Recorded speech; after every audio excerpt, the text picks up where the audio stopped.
जी हैं, पूर्व डीजीपी हैं पंजाब के। सर बहुत बहुत स्वागत है आपका। कुछ दिन पहले भी सर हम लोगों ने कुछ दिन पहले भी हम लोगों ने इसी लॉरेंस को लेकर बात की थी जब दिल्ली में गैंगवार हुआ था। अब चूंकि ये दाऊद की तर्ज पर आगे बढ़ना चाहता है और कहता है कि दाऊद का अब वजूद खत्म हो गया है, अब एल कंपनी का समय आ चुका है और उसने बाबा सिद्दीकी की हत्या करके और उसका आप कह दिया कि भाई ये हत्या हमने करवाई है।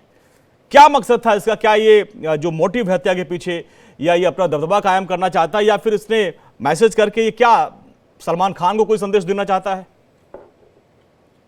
देखिए, अभी तक जो भी हुआ है उससे सीधी बात तो ये लगती है कि ये अपना दबदबा वहां पे कायम करना चाहते हैं। अब सलमान खान की बात कीजिए, उसका हुआ।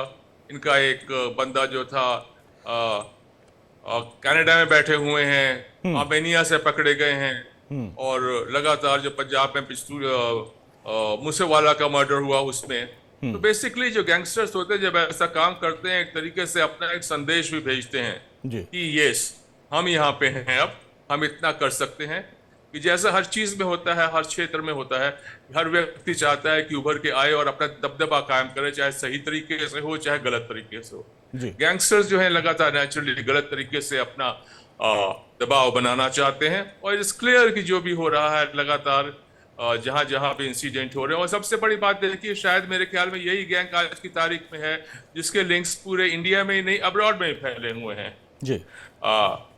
कनाडा में, यूके में, आर्मेनिया में पकड़े गए थे, कुछ बंदे के दुबई से पकड़े गए थे। और इंडिया की बात करें, अपने देश की बात करें, तो पिछले दिनों मूसेवाला का मर्डर हुआ, उसके बाद इसके पता लगा लिंक्स उसके हरियाणा, पंजाब, राजस्थान, महाराष्ट्र, गुजरात, इन सब जगहों पे हैं ही। और साथ साथ आई वोंट बी सरप्राइज्ड अगर आगे जब इन्वेस्टिगेशन होगा यूपी और भारत के दूसरे स्थानों में भी ऐसे मिले, क्योंकि जब भी ये कोई ऐसी हरकत करते हैं तो उसके बाद वो जाकर के कहीं पे दे वांट टू लाई लो ताकि उनको पकड़ा ना जा सके। तो इनका लिंक लग रहा है कि हर तरीके से चारों तरफ फैले जा रहा है। It's a very very serious matter. अब जो महाराष्ट्र में किया कुछ दिन पहले, आपने पता है इनका जो सलमान खान था उसके घर पे कुछ गोलीबारी हुई थी, अब हुआ। अगर वहां पे बॉम्बे में ऐसा हुआ, महाराष्ट्र में ऐसा हुआ, इसका मतलब साफ एक तरीके से अपना एक संदेश भेजना चाह रहे हैं कि हमारा जो क्षेत्र है, हमारा जो दबदबा है, मैं गलत शब्द इस्तेमाल कर रहा हूँ, वो सिर्फ पंजाब और आसपास के इलाके नहीं है बल्कि पूरे देश में, चाहे महाराष्ट्र है, जहां भी सब तरफ फैले हुए हैं। Thank you ji. सर आपके पास आएंगे, हमारे साथ सुनील गुप्ता सर भी जुड़ रहे हैं, पूर्व जेलर है तिहाड़ जेल के। सुनील सर आपका बहुत बहुत स्वागत है। Thank you sir. ये जेल से बैठ के गैंग चला रहा है। अभी तक हमने डी कंपनी और तमाम जो सियासी रसूख वाले माफिया उनको देखा था कि जेल से गैंग चलाते थे। इतनी हत्याओं को हाल फिलहाल में सिद्धू मूसेवाला हत्या के बाद से सुर्खियों में आया, उसके बाद पंजाब के तमाम सिंगर्स को, अभिनेताओं को धमकाता रहता है, सलमान खान को धमकी दिया, वहां फायरिंग करवाया। जेल से कैसे रैकेट चल रहा है? इतना हाईटेक जमाना है, इतनी तगड़ी व्यवस्था आप की जेल की होती है, फिर कैसे वहां से फोन करता है, कैसे ये गैंग चला रहा है वहां जेल के अंदर से? देखिए, जेल से जो है जो भी गैंगस्टर होता है, हाँ मैंने देखा है, गैंगस्टर है या हार्डर प्रिजनर है, तो इनकी कोशिश होती है कि जेल के अंदर मोबाइल को अपने पास रखना।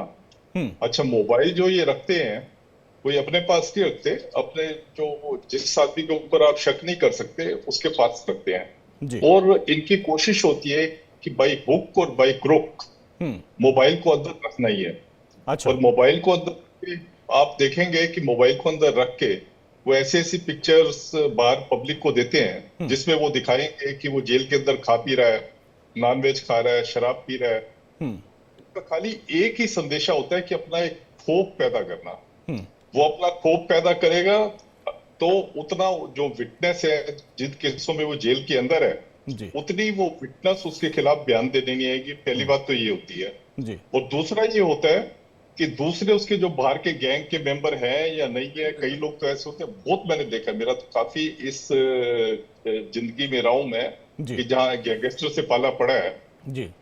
बहुत सारे लोग होते हैं जो इनके गैंग के मेंबर नहीं होते या उनका इस गैंग से कोई लेना देना नहीं होता जी, पर वो में नाम ले लेंगे कि ये लॉरेंस बिश्नोई का गैंग है, दाऊद का गैंग है, या छोटा उनके नाम पे धमकी देते हैं। लेकिन सर मेरा सवाल ये था कि गैंग ये जेल से कैसे चलता है? क्या आप भी जब जेलर थे, आपके राज में ऐसा कभी होता था कि अभी क्योंकि कुछ दिन पहले भी तिहाड़ जेल में गैंगवार हुआ, एक अपराधी की, एक माफिया की हत्या की गई थी, ये कैसे अपना सिंडिकेट चलाते हैं वहां पे? किसके पास मोबाइल रहता है? क्या आप लोग कभी छानबीन करते हैं? ऐसे लोग सस्पेंड करते हैं? कौन होता है? कैसे उनको मदद मिलती है? हाँ, मैं आपको इसकी पूरा आंतरिक बात बताता हूँ कैसे होता है। ज्यादातर आप गैंग देखेंगे जी, ये कोई धर्म के बेस पे नहीं बटे हुए। ज्यादातर गैंग जो है ये कास्ट बेसिस पे है। अच्छा। कास्ट बेसिस पे चलते हैं। तो आप देखें जैसे कास्टिज्म बढ़ता जा रहा है, और दिल्ली में तो मैंने देखा है कि कुछ एक कास्टिस्ट ऐसे लोग होते हैं जो कि बड़ा फक्र महसूस करते हैं कि हमारे गैंग का आदमी यहाँ तक पहुंच गया है। आप देखिए मोरल डिग्रेडेशन कितना आ रहा है। किसी टाइम पे होता था किसी कास्ट का बंदा कोई बड़े क्राइम करता था तो लोग उसको अपनी कास्ट से निकाल देते थे, उसको अपने गांव से निकाल देते थे। पर आजकल मोरल डिग्रेडेशन इतना हो गया है कि किसी कास्ट का लोग जो है अगर ऐसे कोई करता है तो उस कास्ट के लोग जो है फक्र महसूस करते हैं, और उसी कास्ट के लोग अगर जेल में काम कर रहे होते हैं तो उनकी कुछ एक लोग, मैं सबका नहीं कह रहा, कुछ एक लोग होते हैं जिनका होता है कि हम नहीं सुन देंगे। उनकी पूरी कोशिश होती है कि वो गैंगस्टर को जो है हर तरह की हेल्प करते हैं ताकि जेल के अंदर उसके पास मोबाइल पहुंच जाए और जेल से जितनी भी अपनी इलीगल एक्टिविटीज है वो कर सके। इवन तो जेल प्रशासन भी होता है, जेल सुप्रिंट भी होता है, जेल का और स्टाफ भी होता है। तो ये जेल के अंदर की कहानी सर मैंने आप समझा, लेकिन शशिकांत सर जैसा कि अभी सुनील सर कह रहे थे कि ये लोग फोन करके वीडियो बना के धमकी देते थे, लेकिन यहाँ लॉरेंस तो एक कदम आगे, ये तो वीडियो कॉल करता है, वीडियो कॉल के जरिए धमकी देता है और बड़े प्यार से धमकी देता है। शशिकांत सर। जी सर। वेल सर, अगर आप जेल्स की बात करेंगे तो मेरा अपना एक्सपीरियंस तो ये है कि जेलों से ज्यादा कोई और ज्यादा सुरक्षित स्थान नहीं है जहां से गैंगस्टर्स जो हैं आराम से बैठ करके अपनी प्लानिंग कर सकते हैं और अपनी प्लानिंग को वो आगे इम्प्लीमेंटेशन भी उसका कर सकते हैं। That is the safest place. पिछले दिनों में जो भी इंस्टेंसेस आए हैं, चाहे वो इसका इंटरव्यू जो हुआ, कभी शायद पंजाब से हुआ है, बिश्नोई की बात कर रहा हूँ, कभी कहते थे कहीं और से हुआ है, और इसके अलावा पहले जब ये तिहाड़ वगैरह में भी तो वहाँ भी है जी। और यहाँ पे ही नहीं, बहुत सारे मुल्कों में यही देखा जाता है कि जेल्स जो हैं they consider jails to be the safest places to operate. हाँ। और मैं अपने यहाँ की बात कर रहा हूँ पंजाब से, यहाँ पे कुछ ऐसे गैंग से पकड़े गए थे, उनको एक्सपोज किया गया था जो कि ड्रग रैकेट पाकिस्तान से लेकर के सामान मंगा करके अपना विदेशों तक भेज देते थे, sitting safely with in the four walls of the prison houses.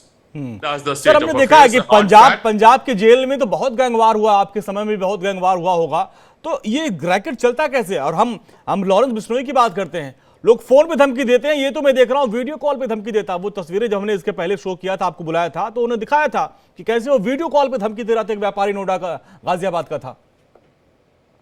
जी हाँ, जैसे मैंने कहा कि जो भी हो रहा है बेसिकली वीडियो कॉल से होता है, उनके पास एक्सेस है। देखिए अगर जेल से हो रहा है तो इसका मतलब है कि उनके पास वाईफाई भी मिल रहा है, उनके पास फोन भी है, उनके पास दूसरे गैजेट्स भी हैं, सारी बात साफ होती है। और वो कैसे कर लेते हैं, अगर इसमें जाएं तो इसके दो ही कारण हमारी समझ में आते हैं। अगर आपको इन्वेस्टिगेट करवाने की कोशिश करें उसमें भी, या तो उनके पास कोई पॉलिटिकल संरक्षण होता है जिसके कारण उनके आदेश जो हैं, जो वो चाहते हैं अपनी गैर जिम्मेदाराना हरकतों को जो इम्प्लीमेंट करने के लिए, वो मदद मिलती है। दूसरा होता है, सारी दुनिया में ऐसा होता है, जो मनी पावर है वो हो जाती है, उसकी वजह से हो गया।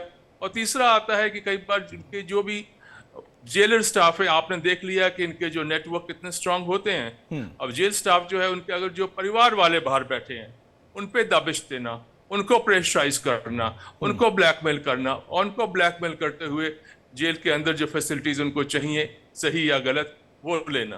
ये तीन ही कारण होते हैं इसके, और इसके अलावा कोई चौथा कारण नहीं होता है। Thank you sir.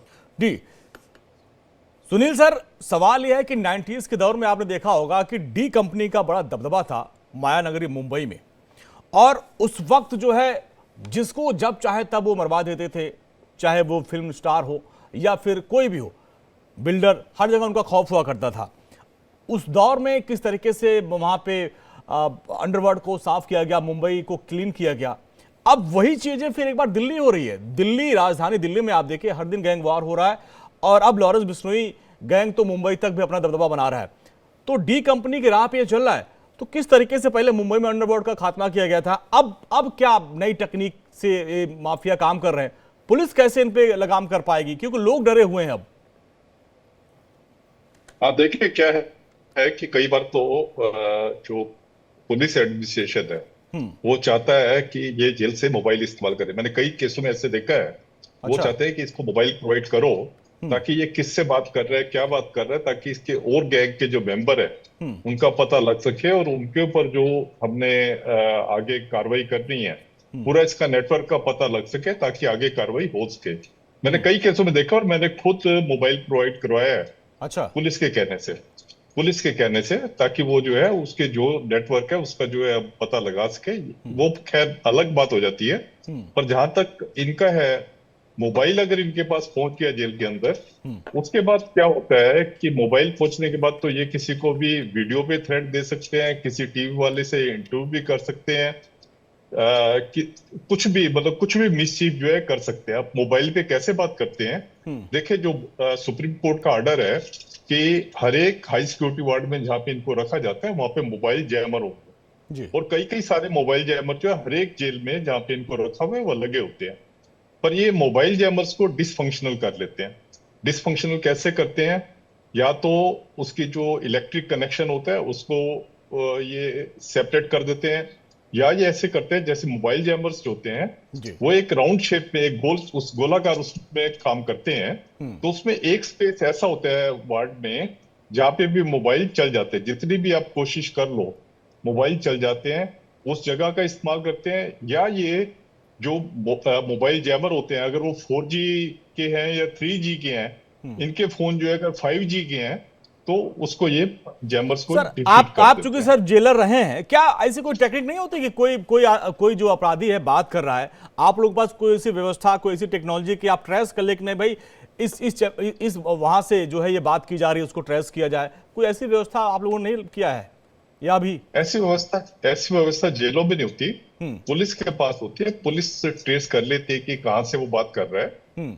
और कई बार जो मोबाइल से, जैसे मैंने आपको अभी बताया है, कई बार जब ये लोग बात करते हैं उसका फायदा होता है पुलिस को पता लगता है कि कौन कौन से इसके कनेक्ट बाहर हैं, और कई बार जो है उसका खामियाजा भी जो है उठाना पड़ता है। अभी कुछ दिन पहले सर तिहाड़ जेल में ही गैंगवार हुआ था और वहां पे एक अपराधी को कुछ नुकीले सामान से पूरे जेल में दौड़ा दौड़ा कर मार दिया गया था। उस वक्त भी तमाम तरह के सवाल उठे थे। ऐसे ही गैंगस्टर है, अब लॉरेंस बिश्नोई जेल से पूरा अपना गैंग चला रहा है, मुंबई के एक बहुत नामी गिरामी आदमी की हत्या करवा देता है। तो किस तरीके से गैंग ऑपरेटर, क्या इसमें जेल वालों की मिली भगत रहती है? आपके पूरे कार्यकाल में क्या आपने कभी देखा होगा कि आपके ही टीम के लोग उनकी मदद करते होंगे? क्योंकि बिना उनकी मदद से संभव नहीं है ये। देखिए क्या होता है जब गैंगस्टर जेल में आता है, हाँ, तो जेल का जो स्टाफ होता है, मैंने आपको बताया थोड़े से लोग होते हैं जो उस कास्ट के लोग होते हैं, अच्छा, जो कि उसकी हेल्प करते हैं। ऐसा हमने देखा गया है कि मोबाइल वगैरह ले जाके उन्होंने दिया या कुछ और ऐसी बातें होती है मिली भगत की जो सामने आती हैं।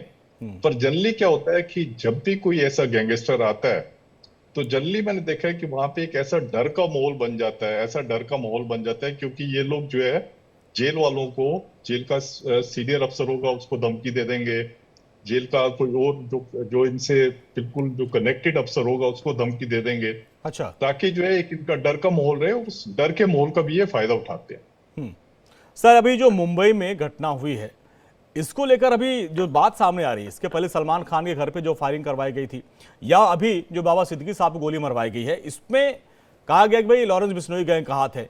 जो शूटर्स थे सलमान खान के टाइम पे भी आप देखिए बहुत गरीब परिवार से ताल्लुक रखने वाले थे, उनको कॉन्ट्रैक्ट पे हायर किया गया था। अभी भी आप देखिए 2 यूपी से, एक हरियाणा से है लड़के, उनको किया गया था बहुत कम दाम में, उनको 50,000 या 60 के उसमें कॉन्ट्रैक्ट पर दिया गया था। तो ये गैंग इन लोगों को पकड़ता है, एक नई स्ट्रेटजी है क्या कि ऐसे लोगों को पकड़ो जिनको कोई न जानता हो? बिल्कुल, कई बार होता है। देखिए गैंग, आपने बात बिल्कुल ठीक कही है। कई बार जैसे जेल में आते हैं, जेल में खाली आते इसलिए हैं कि इन्होंने अपने गैंग को बढ़ाना होता है या उसमें रिक्रूटमेंट करनी होती है। जब ये जेल में होते हैं तो इनको पता लग जाता है, जेल स्टाफ के जरिए या औरों के जरिए पता लग जाता है कि फला बंदा जो है बड़ा दिलेर है, फला बंदा जो है काफी पहुंच वाला है, जो कि इनके काम आ सकता है। तो कई बार क्या होता है जेल से रिक्रूटमेंट होती है, ये अपने जो गैंग की जो है रिक्रूटमेंट करते हैं और फिर उस जो रिक्रूटमेंट का जो है फायदा उठाते हैं, उनकी बेल करवा देते हैं। जेल में अगर जो इन्होंने गैंग का बंदा को रिक्रूट किया उसकी बेल करवा देंगे, बेल करवा के उसकी पूरी तरीके से फाइनेंशियल हेल्प करेंगे, उसकी फैमिली की हेल्प करते हैं और फिर उनसे जो क्राइम करवाना होता है करवाते हैं। कल मुंबई दहल गई, ताबड़तोड़ गोलियों से बाबा सिद्दीकी का मर्डर कर दिया गया, जिसके बाद से महाराष्ट्र की सियासत गरमाई और हर कोई ये जानना चाह रहा है कि आखिर बाबा सिद्दीकी का मर्डर किसने करवाया। अब 22 घंटे बाद इस बात की जिम्मेदारी लॉरेंस बिश्नोई गैंग ली और उन्होंने खत लिखा और कहा कि इस हत्या की जिम्मेदारी हम लेते हैं और जो भी सलमान खान और दाऊद की मदद करेगा उसको हम छोड़ेंगे नहीं, ये पोस्ट किया। हालांकि पुलिस और एजेंसियां इस पोस्ट की जांच कर रही हैं कि आखिर ये पोस्ट किसकी तरफ से किया गया, लेकिन उसमें दावा किया गया था कि लॉरेंस बिश्नोई की तरफ से ये किया गया। तो इसके बाद से लगातार हंगामा मचा हुआ है और जिस जगह पर इस वारदात को अंजाम दिया गया, अब आपको वो दिखाते हैं। आसपास के लोगों का क्या कुछ कहना है, अपने संवाददाता अभिषेक की ग्राउंड रिपोर्ट आपको दिखाते हैं। विटनेस क्या कहते हैं सीधे इन लोग जान लेते हैं हम। एक यहाँ पर जो कि जब बाबा सिद्दीकी को गोली लगी थी तो यहाँ पर यह लोग मौजूद थे। सीधे आप आ जाइए ये कैमरे के फ्रेम में और आप बताइए क्या क्या क्या हुआ था, बताएं आप।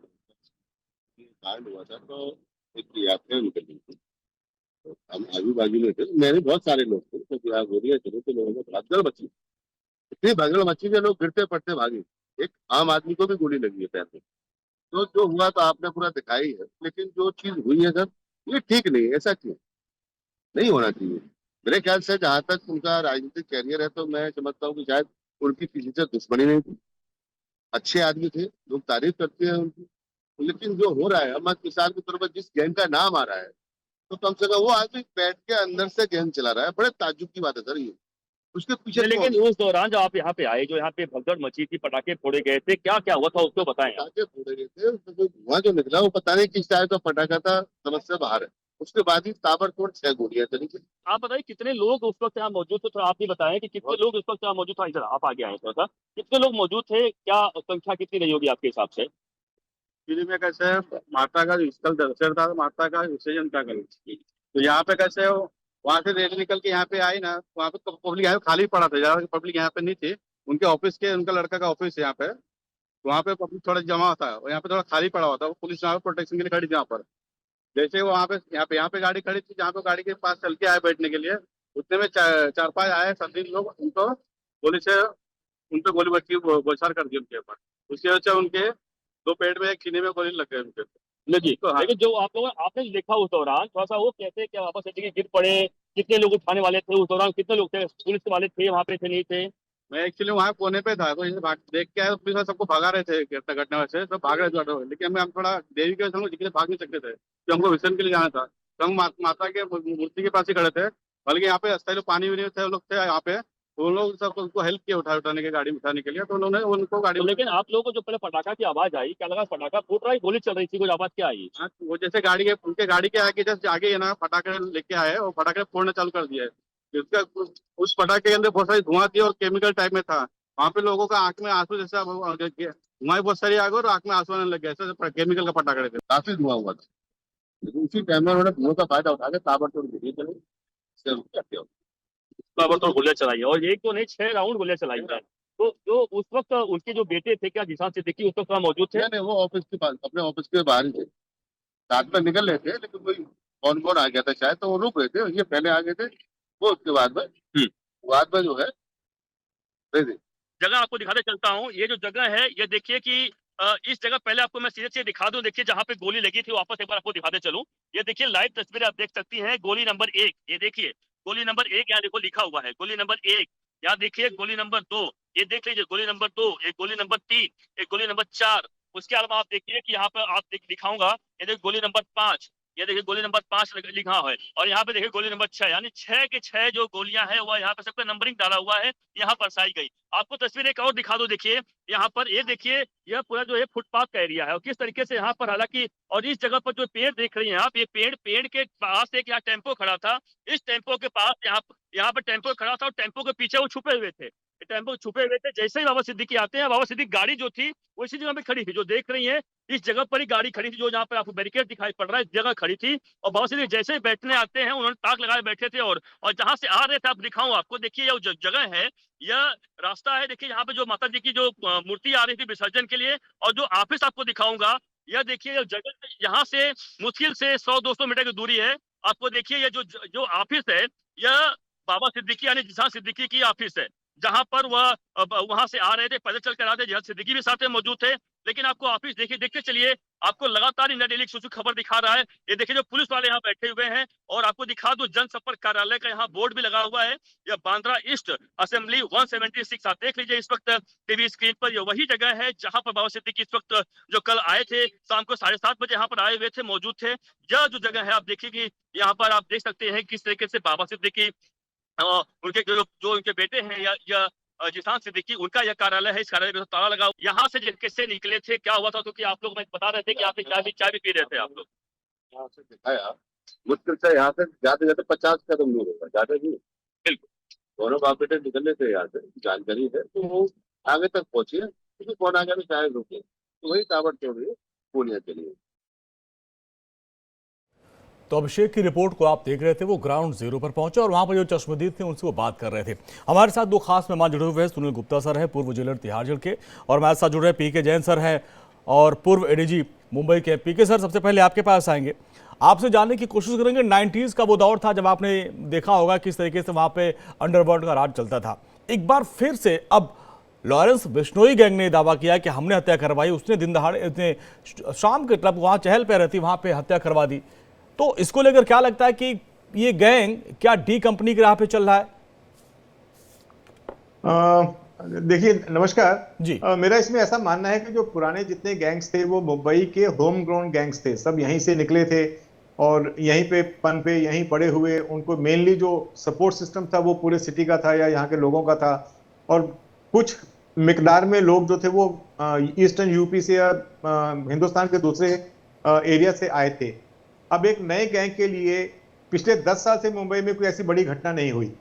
पुलिस ने बड़े अच्छे से कंटेन करके रखा, माफिया का प्रैक्टिकली यहाँ पे नामो निशान खत्म हो गया। अब अगर कोई नया गैंग यहाँ पे उस वैक्यूम का फायदा उठा के घुसने की कोशिश कर रहा है तो मुझे लगता है कि नंबर 1 तो वो यहाँ के हैं नहीं, नंबर 2 उनको पूरा सिस्टम यहाँ खड़ा करना पड़ेगा। उनका जमीन से उनको शूटर्स लाने पड़ेंगे, उनको सपोर्ट सिस्टम चाहिए, उनको छुपने की जगह चाहिए। तो बहुत बड़ा एक सिस्टम क्रिएट करना पड़ता है किसी भी गैंग को ऑपरेट करने के लिए किसी सिटी में।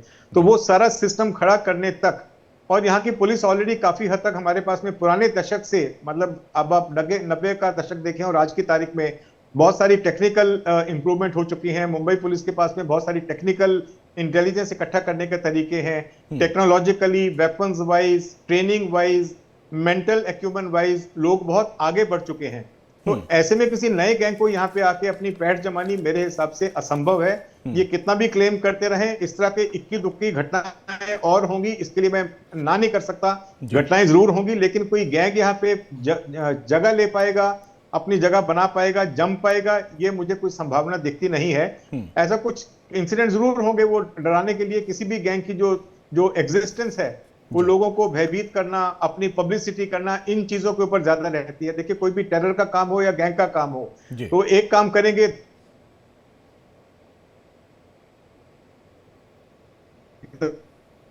10 जगह गाएंगे, 10 गुना गाएंगे। तभी उन्होंने अभी शुरुआत की, पहले उनके घर पे फायरिंग की, सारे लोग पकड़े गए।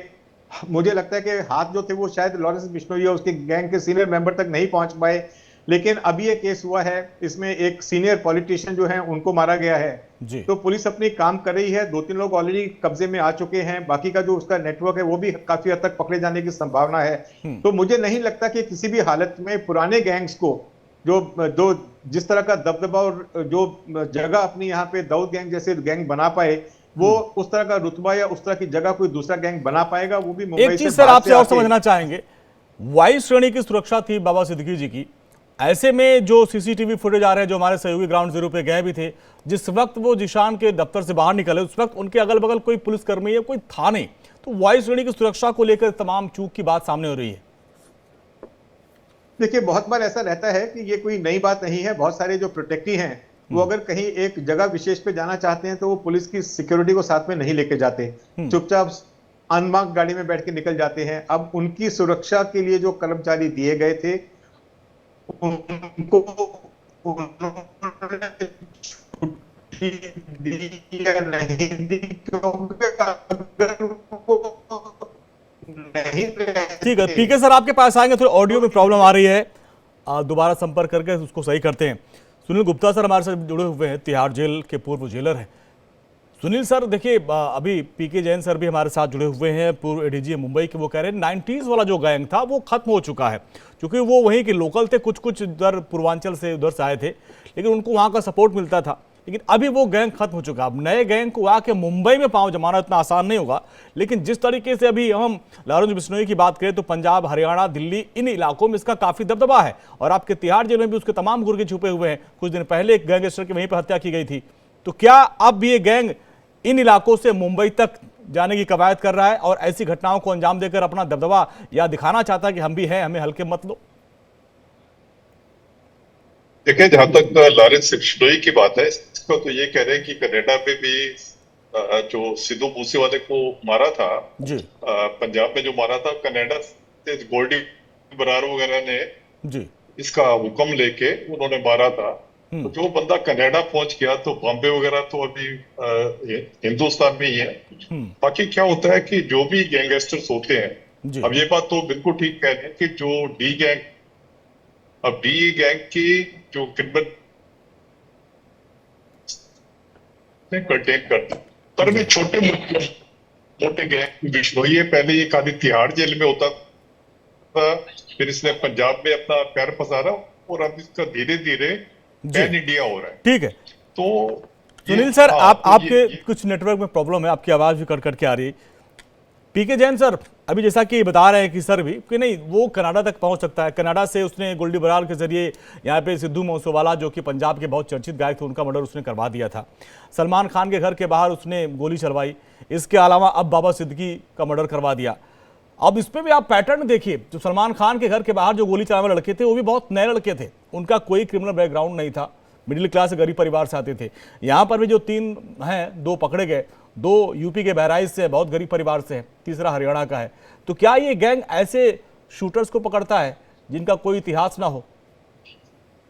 देखिए, गैंगस्टर्स की पुराना तरीका है कि आप ऐसे लोगों को आइडेंटिफाई करो जो वल्नरेबल हैं, जिनके घर पे खाने को रोटी दाल तक नहीं है। तो ये पहले गैंग, जो डी गैंग था, वो भी यही करता था। जेल जो था वो रिक्रूटिंग ग्राउंड था, वहां पे ऐसे लड़कों को पकड़ा जाता है जो छोटी मोटी चाकूबाजी में, 324 के केस में जो पकड़े गए, महीने भर में बेल आउट हो जाएंगे। उनको पैसे की वजह से बेल आउट नहीं हो रहे तो उनको वकील का खर्चा, उनके घर पे 2000 रुपये भिजवाना, उनको डब्बा दे रहा जो 3000 रुपये कॉस्ट करता था। तो वो बाद में वो व्यक्ति जो है, वो क्रिमिनल, वो गैंग का सदस्य बन जाता था। और बाहर निकल के अगर उसको ऐसा लगा कि मैं गैंग में फंस गया, मैं निकल नहीं पाऊंगा, वो निकलने की कोशिश करता था, तो उसको पुलिस का, ये डी गैंग का मेंबर है, गैंग के लोग ही उसको इंफॉर्मेशन देके मरवा देते थे। तो ऐसा दबदबा बन जाता था कि अगर कोई छोड़ के जाता तो वो मारा जाएगा, इसलिए उनके लिए जरूरी था कि वो गैंग में टिके रहे। तो यही सिस्टम जो है वो ये लोग फॉलो कर रहे हैं कि ऐसे लोगों को पकड़ के ला रहे हैं जो नौसिखिए हैं, जो गैंग में उसके एक गैंग के स्टेटस को देख के उसमें ज्वाइन करना चाहते हैं कि यहाँ पे मुझे पैसा मिलेगा, प्रसिद्धि मिलेगी, इस तरह की चीजों को देख के अट्रैक्ट होते हैं। तो लेकिन कुछ ही दिनों में ये भंग हो जाते हैं। दूसरी बात है कि महाराष्ट्र में एक बड़ा कायदा जो है MCOC है, जब से वो कायदा लगा तब से डी गैंग को भी उनके शूटर्स और उनके मेंबर्स मिलने बंद हो गए, क्योंकि जो व्यक्ति एक बार अंदर जाता था वो 4 साल से पहले बाहर नहीं आता था। कन्विक्शन रेट 92% था। तो ये सारी चीजें देख के धीरे धीरे जो था उनका रिक्रूटमेंट का सिस्टम खत्म हो गया। तो इन लोगों को, अभी आपके साथ में जो जेलर साहब थे जो वहां के तिहाड़ जेल के, उनको शायद मुंबई की लोकल चीजों का पता नहीं है। देखिए, कनाडा में वो लोग इसलिए जम पाए कि वहां पे जितने गैंगस्टर्स हैं पंजाब से, सब वहां पहुंच गए। एक पंजाबी फिल्म जो म्यूजिक इंडस्ट्री है वो बड़े वहां पहुंच गई है। उनको वहां की लोकल जो सिख कम्युनिटी है उसका बहुत बड़ा सपोर्ट है एक ग्रुप का। मुंबई में उनको हर चीज नए से शुरू करनी पड़ेगी। जैसा मैंने कहा, इक्का दुक्का इंसिडेंट वो कर पाएंगे, मैं ये नहीं मना नहीं कर रहा कि अभी और हो सकते हैं, कुछ बिल्डर्स को धमकियों के फोन जाएं, कुछ फिल्म वर्ल्ड में लोगों को धमकियों के फोन जाएं, लेकिन इन लोगों के लिए मुंबई में आके अपनी जगह बनाना, अपनी पैठ बनाना, इस तरह की हत्या के बाद से देखिए, चाहे सर वो गाजियाबाद हो, नोएडा हो, दिल्ली में ऐसे तमाम कारोबारियों से धमकी देकर करोड़ रुपए वसूले जा रहे हैं। लेकिन वो घटना, जिन इन शूटर्स की बात हम कर रहे हैं कि वे छोटे शहर से आते हैं, गरीब तबके के होते हैं। हमारे सहयोगी संजय मिश्रा बहराइच से हमारे साथ जुड़े। संजय, ये गंडारा गांव के थे बहराइच के रहने वाले शिव कुमार और धर्मराज, क्या इनके बारे में जानकारी है इनका? देखो, देखिए, मैं ग्राउंड जीरो पे मौजूद हूँ और मेरी दोनों परिवारों से बात हुई है, दोनों की माओ से बात हुई है, यानी कि शिवा उर्फ शिव कुमार गौतम की माँ से बात हुई है जो सुमन देवी हैं, और धर्मराज कश्यप की माँ से बात हुई है जो कुसुमा देवी। दोनों लोगों ने साफ तौर पर बताया कि हमें जानकारी नहीं थी कि वो इतना बड़ा घटना कर सकते हैं। हालांकि दोनों की आंखों में आंसू हैं और दोनों पूरी तरीके से साफ तौर पर वो इनकार कर रहे हैं कि हमारा बेटा इतना बड़ा वारदात कर सकता है, क्योंकि जिस तरीके से, हालांकि उन्होंने ये भी बताया कि पिछले 8 दिनों से दोनों से बातचीत नहीं हुई है। अब ऐसे में घर के लोग भी परेशान हैं, गांव के लोग भी परेशान हैं, और लगातार गांव के लोग ये आपस में कानाफूसी जरूर कर रहे हैं कि आखिर में ये इतनी बड़ी वारदात को अंजाम कैसे दे सकते हैं। लेकिन जिस तरीके से ये 2 साल से स्क्रैप का बिजनेस कर रहे थे, स्क्रैप को लेकर के ये मुंबई और पुणे ये जाते रहते थे, ऐसे में अब गांव के लोग खुद पता लगा रहे हैं, एक दूसरे से बातचीत कर रहे हैं कि ये किसके संपर्क में आए जिसकी वजह से ये इतनी बड़ी घटना को अंजाम दिया। क्या ऐसी भी खबर है जो सूत्र बता रहे हैं कि गांव के लोग भी, जो उनके युवा पीढ़ी बहुत कम उनके लड़के हैं, सब इनका अंडरवर्ल्ड में दबदबा कायम करना, एक नाम बनाना, इस तरह का भी सपना था क्या इनका? देखिए, चूंकि अगर इनका घर देखा जाए, इनका रहन सहन देखा जाए, तो शायद देख करके हर कोई ये अंदाजा लगा सकता है कि बिल्कुल ये गरीब तबके से है। इनकी आर्थिक स्थिति बेहद खराब है। इनके घरों के अंदर अगर आप देखेंगे तो सही तरीके से इनके घर के अंदर सिलेंडर तक नहीं है कि ये खाना बना सके। चूल्हे पे खाना इनके यहाँ बन रहा है। जो बर्तन की स्थिति आप देख सकते हैं। अब सबसे बड़ी बात यही है कि क्या ये जिस गैंग के संपर्क में आए, कहीं न कहीं इनको बड़े पैसे की चाह थी, कहीं न कहीं इनको अधिक पैसे कमाने की चाह थी। यही वजह थी कि ये लोग ऐसे गैंग के संपर्क में आए। हालांकि ये सब कुछ जांच का विषय है। जिस तरीके से मुंबई क्राइम ब्रांच की पुलिस और स्पेशल सेल और यूपी की एटीएस, ये तीनों टीमें लगातार आपस में समन्वय बना करके इस पूरे मामले की जांच कर रही हैं। ये भी कयास लगाया जा रहा है कि देर रात तक मुंबई की स्पेशल सेल की जो पुलिस टीम है वो यहाँ पहुंच सकती है और यहाँ के लोगों से। चलिए संजय, अपडेट के लिए आपके पास आगे, आप खबर पर नजर बनाए रखिए। बहुत बहुत शुक्रिया सुनील गुप्ता सर आपका, और पीके जैन सर आपका भी बहुत बहुत शुक्रिया। आपने कीमती वक्त निकाला और पूरी बात बताई किस तरीके से ये पैटर्न पे ये गैंग काम करता है। और यहाँ पर रुकते छोटे से ब्रेक के लिए।